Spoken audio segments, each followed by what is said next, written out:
Hi guys, welcome once again to the Coffee and Heroes YouTube channel. Time now for our weekly show. May also throw in a little cheeky what's in the box, some good stuff there. But that's for the end of the video. We're gonna continue with the usual format. First of all, sort of break down how things have been in the store, break down the biggest titles of the week, have a look ahead to next week for the biggest titles that are coming out and ones to look forward to, and then we'll jump into the news and comic news, TV news, movie news, a little bit of everything. So that's what we like to try and cover anyway. So yeah, another busy week in the store. Obviously we were closed Monday. The joys of being a store in Northern Ireland, having to deal with the sort of 12th weekend. But we were closed Monday. It wasn't a big deal. We made up for it on the Tuesday. I think a lot of people were eager to get in and pick up bits and pieces, and you know, the normal amount of business we'd have on a Monday and a Tuesday combined was sort of put into just the Tuesday. We did have a little bit of a stressful week just with the releases then coming a day later due to the bank holiday on Monday. The releases then came on the Wednesday as opposed to the usual Tuesday when we got our deliveries, which always gives us the day to get it ready for the Wednesday. When they arrive on the Wednesday, it does create a little bit more stress, but you know, you deal with it. It's only a couple of weeks of the year you get that sort of thing. The undoubted big two titles of the week were, one for DC was Metal 2. Massive, really big sales. I think we've one title left back on the racks now. The tie-ins are going to be coming up soon as well. I expect those to fly off the shelves as well. You know, pretty much everyone who's on Metal is on the tie-ins as well, and I think people are remembering the first time that Metal came out and making sure to pick up the tie-ins this time. There's always a sense of regret that, you know, you didn't pick up Teen Titans 12 with first Batman Who Laughs. That's become a bit of a key issue, and the value of it has certainly went up. So Metal's been a big success so far. From a personal point of view, I enjoyed issue 1, but I thought issue 2 was awesome. It really stepped it up a level for me.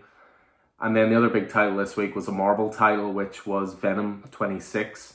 And this is the start of a new storyline, first appearance of a new character in there as well, called Virus. So yeah, the big two had a couple of big titles this week. Empire kicked off in earnest as well for Marvel and sold relatively well. The indie side of things this week were a little quieter. I keep saying to people with regards to releases, there's a lot of release lists out there and most of them are the American releases, and before this worldwide pandemic hit, they pretty much synced up pretty perfectly. But with the shipping being the way it is and having to pull in independent titles from a lot of smaller companies and so forth, there are bits and pieces slipping. So what I tend to say to people is wait until a Friday, then we get our invoice and then we know what's coming in the delivery the following week. That's the only way we can really guarantee what issues are going to be coming. So, you know, for example, that's what I'm always reading off every week. You know, I print off the invoice and then I look forward to, you know, what's coming. With regards to next week, there's some great stuff, again, as always. You've got Action Comics back next week, 10/23. You've got Amazing Spider-Man Sins Rising, a prelude.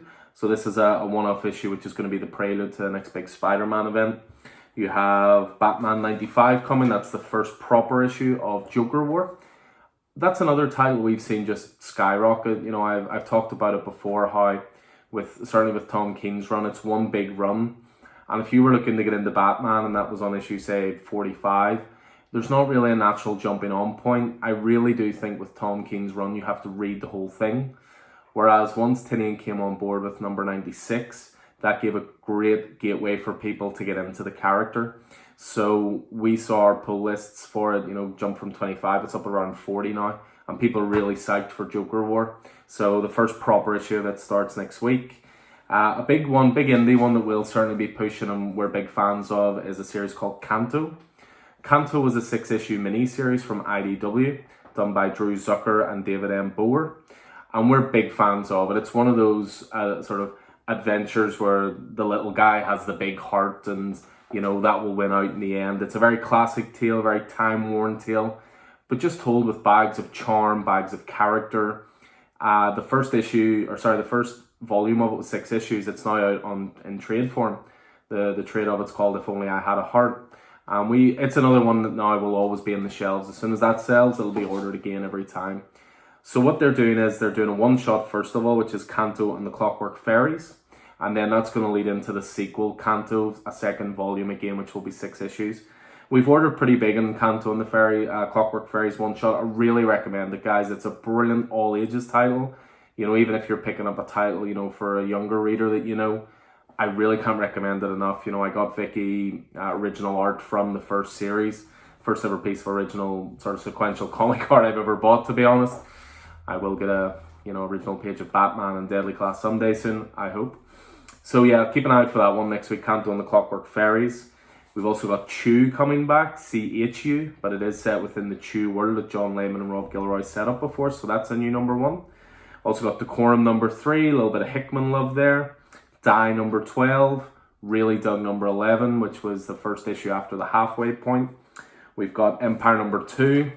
Empire's going to fly out thick and fast, I think. Empire was one of those ones that was a slight casualty of the pandemic in that it was all ready to go and then they essentially just had to hold it all back. So I think a lot of it was already finished, printed, ready to go. So I think you'll see that be released quite quickly. We've also got Joker Harley Criminal Sanity Secret Files, which is a one-shot set within that Joker Harley Criminal Sanity world. Middle West 18. This is not a big title in the store in single issues. I think a lot of people came to it late, but I'm a huge fan of it, myself and Vicky. It's a book that Scotty Young writes, and it is just incredible. The artist is called Jorge Corona. Don't hold that against him just because of Corona. But it is 18 issues, 3 trades. We always have the first 2 in store, and then of course we'll get number 3 in when it comes. Middle West is one of the best indie titles of the last decade. Cannot recommend it highly enough, and this is the finale to it. So from a personal point of view, really looking forward to that. And then just a couple more interesting ones next week. We've got Wolverine number 3. Wolverine's been another one that's had a very stop-start release scheduling, so it's good to see that back on the release schedules. We've got Wind number 2, which was James Tynion's surprise boom release. And then X-Men Fantastic Four number 4, which is the last issue of Chip Zdarsky and the Dodsons tie-in to the X-Men world. So plenty of good stuff coming next week. And as I say, that means it's guaranteed to be delivered or guaranteed to be released next week.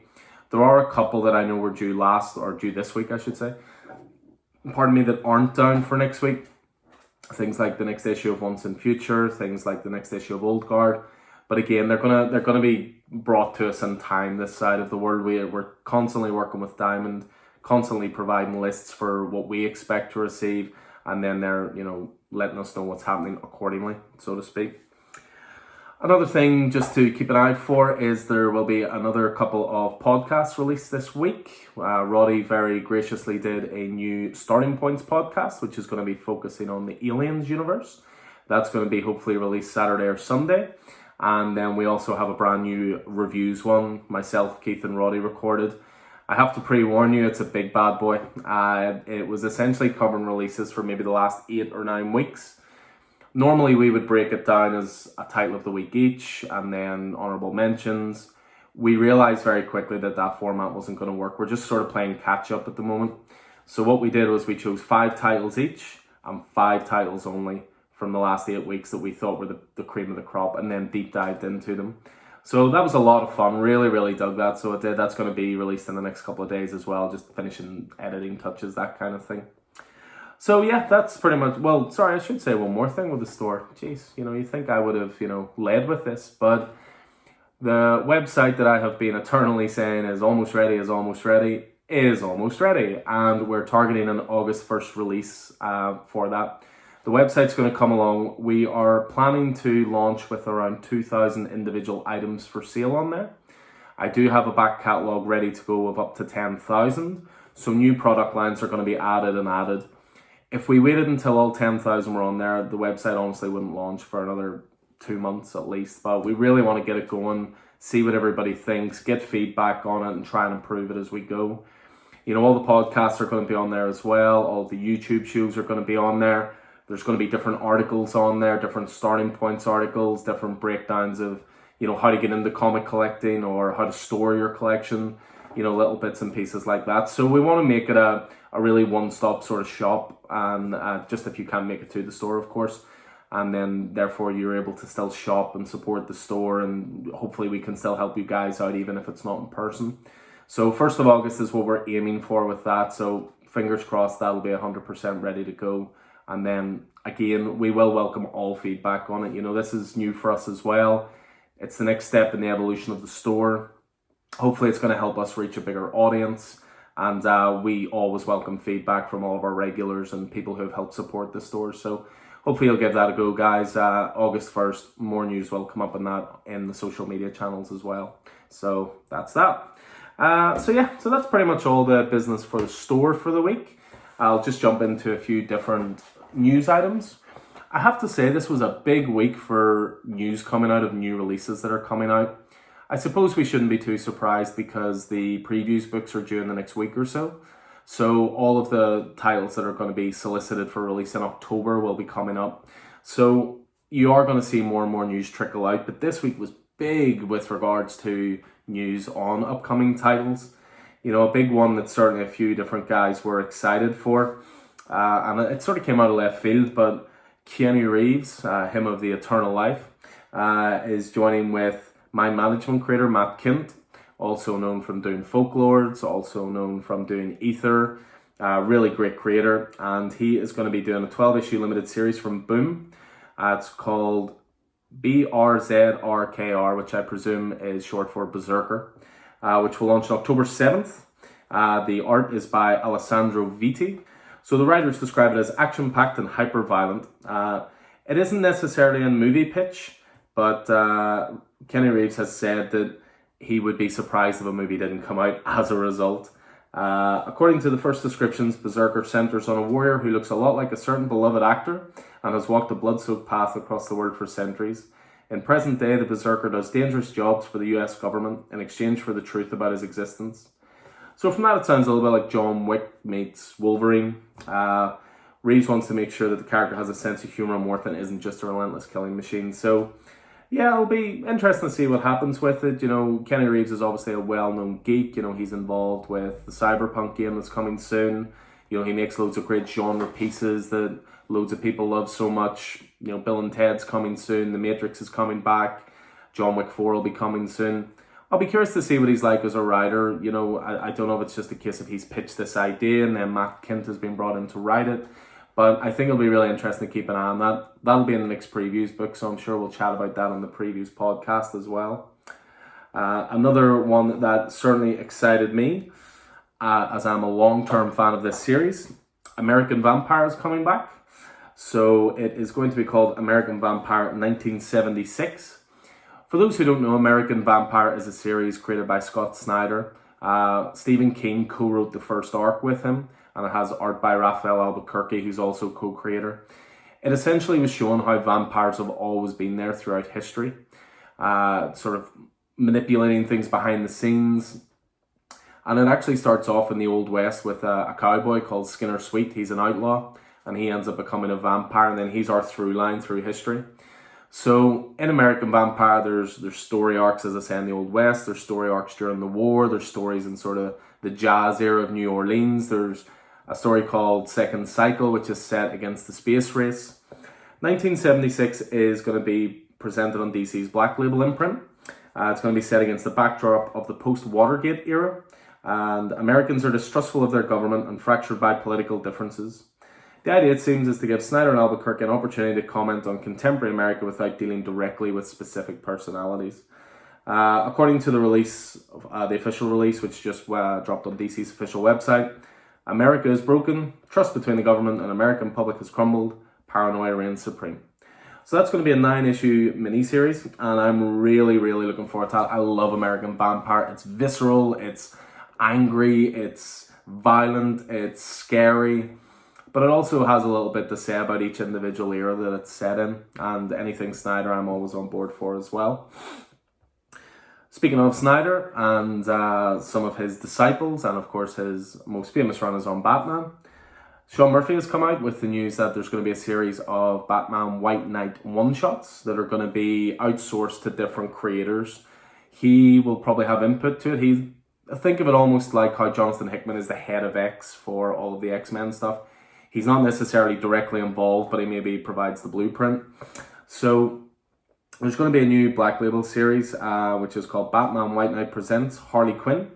It's going to be written by Katana Collins, who happens to be the wife of Sean Murphy. She must have pitched a good story. And the artist is Matteo Scalera. Now, Matteo Scalera is someone that I'm a big fan of. He did the artwork for Black Science. He did the artwork for a great series called Dead Body Road. Does a lot of covers as well. I'm just a big fan of his, I have to say. Really fast-paced, action-orientated artwork. So, as for the story, it will take place after the years of Curse of the White Knight and will focus on Harley helping the Gotham PD investigate a series of gruesome murders while also raising her children and confronting her past with the Joker and Batman.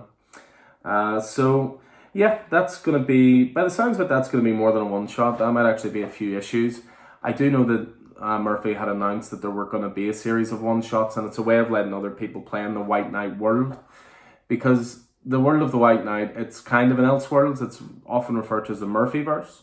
So it'll be really interesting to see the extra stuff that's going to be done for that. But, you know, just I'll certainly put up the pictures through the video. But the main cover, Sean Murphy's doing, is gorgeous. The variant cover, again, Matteo Scalera is doing, is absolutely stunning as well. So, yeah, I'll really look forward to that. It'll be interesting to see other people's takes on the White Knight universe as well. So that's that one. Undoubtedly my favourite announcement of the week, and I make no, apology for the fact that I'm a total Tom King fanboy, but DC announced a Watchmen spin-off called Rorschach. Now, this is going to be a 12-issue maxi series, so completely suits the format that Tom King's used to working within. Obviously, Mr. Miracle was one, the Sheriff of Babylon was another. He's currently working through Strange Adventures, which is going to be 12. We hope that Batcat with Clay Mann is going to be done really soon, or announced really soon. That's going to be 12 issues. So this is, as I say, 12-issue maxi series written by Tom King and the artist by Jorge Fornes, who is an artist that's worked with King on the Batman Annual during his Batman run. He did one of the Nightmare arcs as well. He's worked on Daredevil. So his sensibilities really works on this. So, just to give you a little bit of an idea of the synopsis, the series is set 35 years after the events of the original Watchmen series, where Dr. Manhattan unmade Rorschach, but only after Rorschach sent his journal to the press. Like the HBO Watchmen show, and very much like the original 86 Watchmen, this is a very political work, King says in a press release. It's an angry work. We're so angry all the time now, we have to do something with that anger. It's called Rorschach, not because of the character Rorschach, but because what you see in these characters tells you more about yourself than about them. So the press release suggests that Rorschach will re-emerge as an assassin out to kill the first opponent to President Robert Redford in decades. The detective on the case will walk backward in time, uncovering the identities and motives of the would-be killers, taking him deep into a dark conspiracy of alien invasions, disgraced do-gooders, mystical visions, and yes, comic books. The cover for this, I can't get over how good it is. It looks like it's walked straight out of the 1970s, arguably the best era for movies. It just looks grown up and adult and pulpy and noir-y, and really can't wait for that. Again, that's going to be an October release. It's coming through the DC Black Label imprint, and I think it's just going to be normal sized. Obviously, Black Label titles, some can be that larger format, some can be traditional comic size. Based on the cover dimensions that they've released, I think it's just going to be a normal one. And then, let's see, another comic announcement that I know a few people in the store are interested in is Boom Studios are getting ready to sort of restart the Power Rangers universe. They announced, first of all, a series called Mighty Morphin, and then they announced a couple days later a series called Power Rangers. And in both cases, the series will be written by Ryan Parrott. There's that guy, Matteo Scalera, again, doing cover for Power Rangers #1.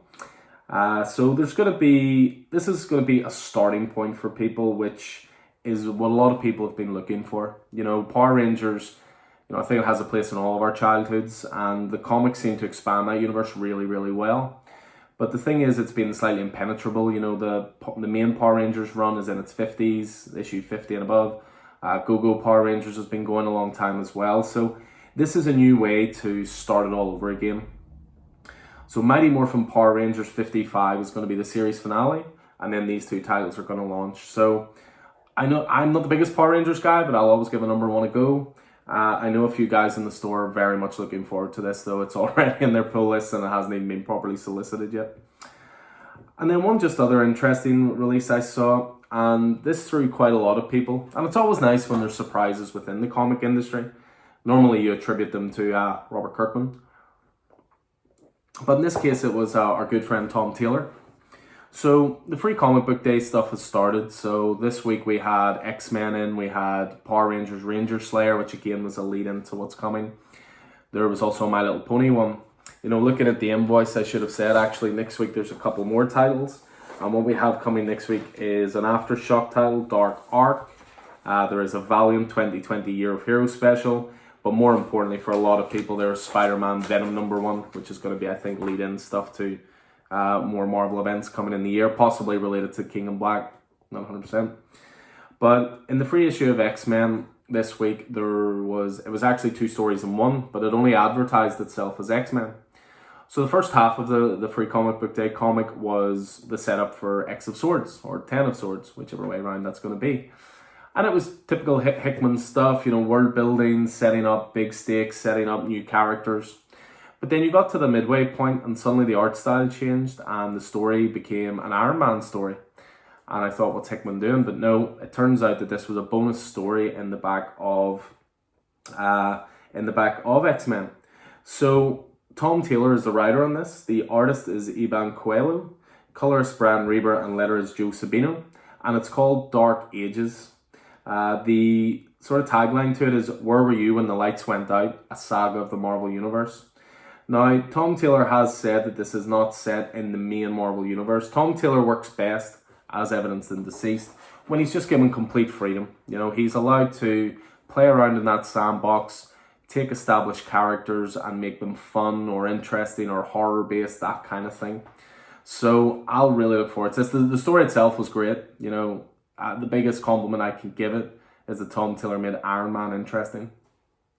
That just shows his skill right there.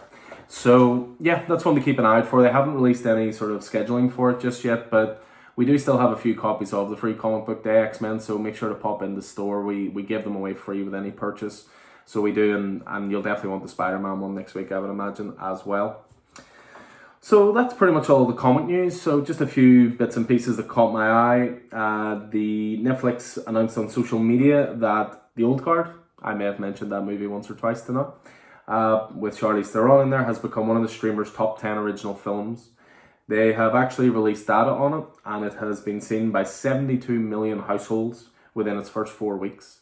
Now that's impressive numbers, and it's great to see for an original movie based on a small intellectual property, and it's a testament to the quality of it.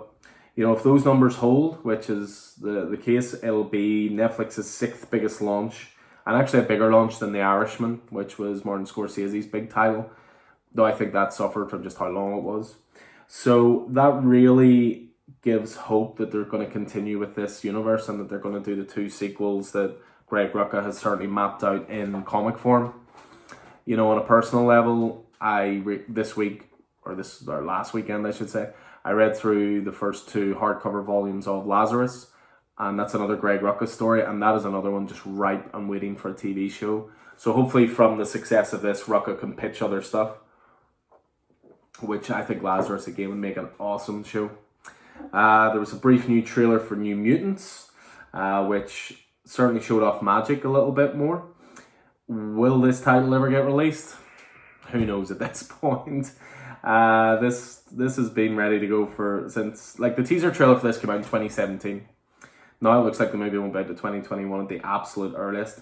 It's currently scheduled for release on August 28th, but again, cinemas are dipping their toe in slowly at the moment. I don't think any big studios want to release big movies because they know they can't play them to packed cinemas. You know, they can only, show them to cinemas that are half full at best. So, but check out the trailer. New Mutants has always had my interest just because it looked different to all the other X stuff and all the other Marvel stuff. It will be interesting given that it mostly tackles younger Marvel characters to see them all younger because 3 years, maybe 4 years have passed since they filmed it. So they all look a lot older now. So there is that. And one other thing that just caught my eye was there's a small IP that IDW produce called Usagi Yojimbo.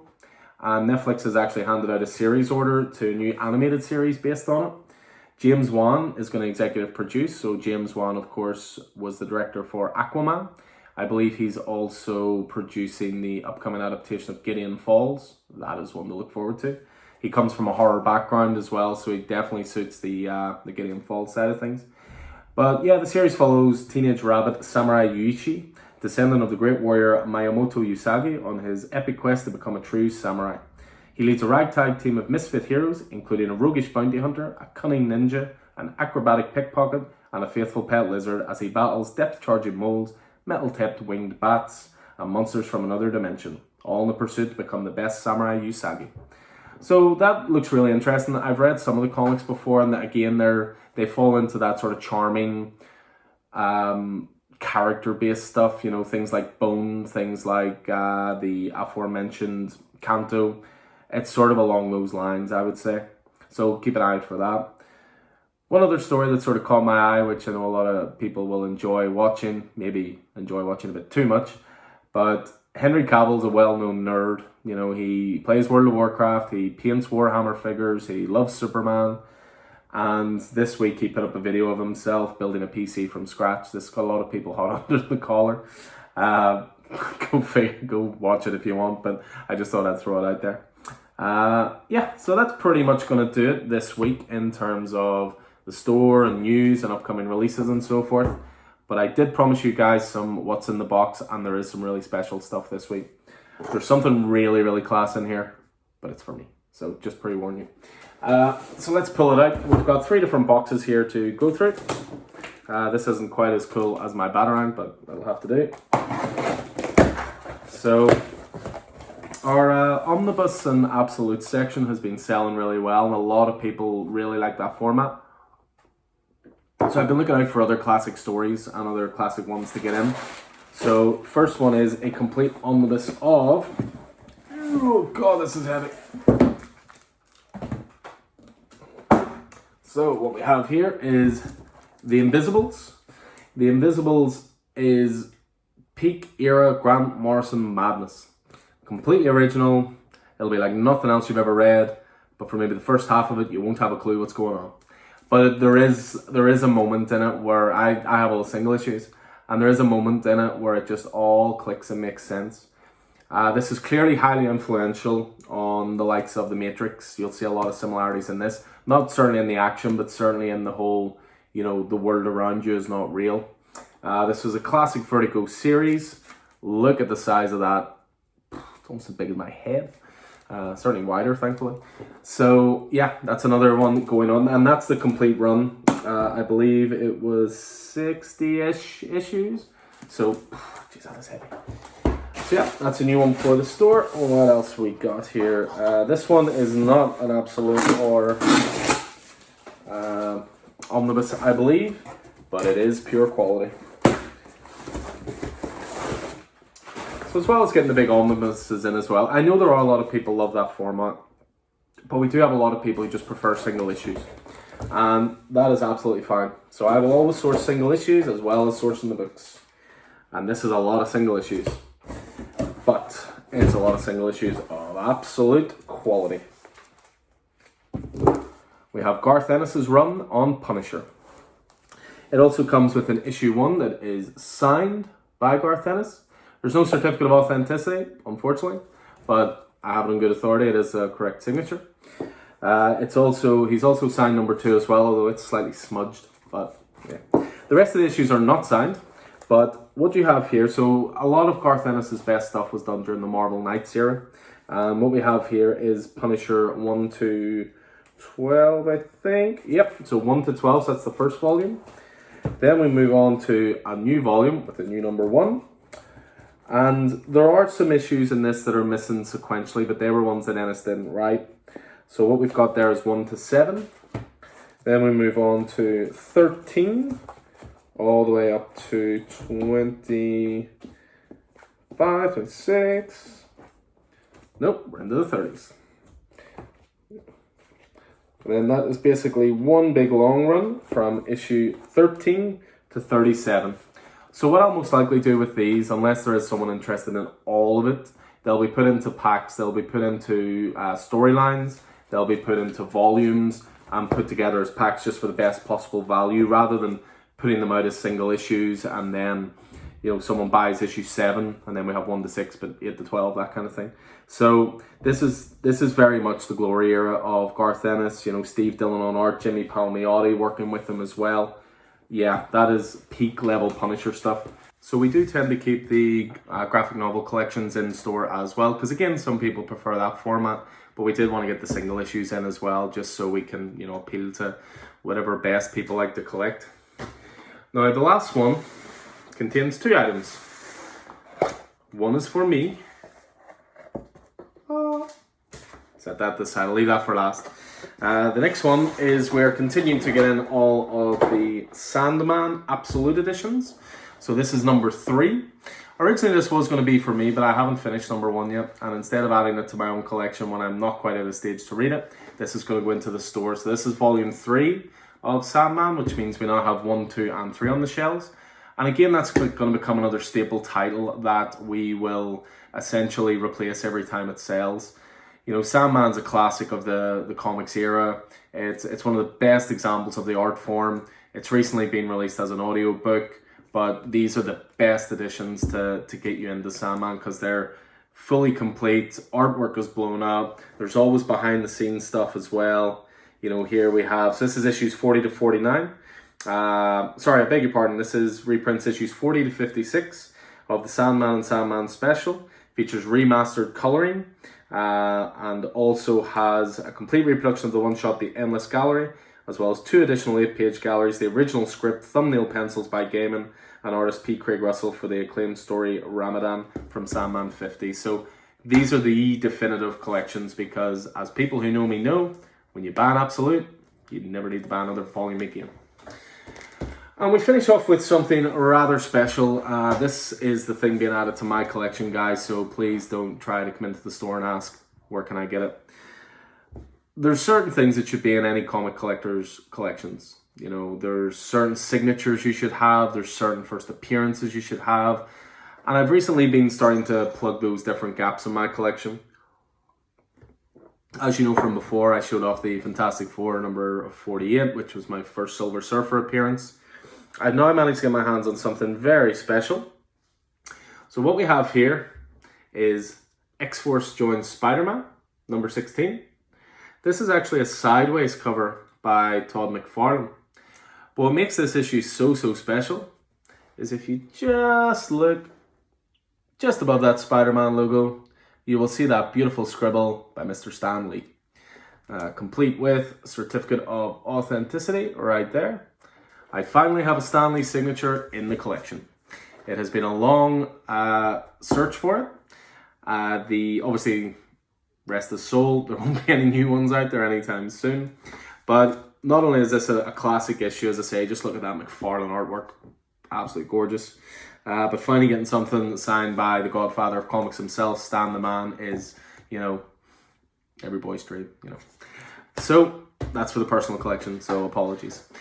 That's going to do it for this week, guys. I hope you enjoyed the show. I will be back in store next week, as always. Still working behind the scenes, as I say, on the website as well, but always in the store as well. So you know where to find us. We're in Smithfield Market. Make sure to check out all our social media stuff if you haven't already. You can find us on Facebook, Instagram, Twitter. Make sure to check out the podcast. There will be new ones going up soon, as I say. And if you enjoy this show, feel free to spread the word and subscribe to the channel. So hope you guys have a good weekend. Stay safe out there and take it easy.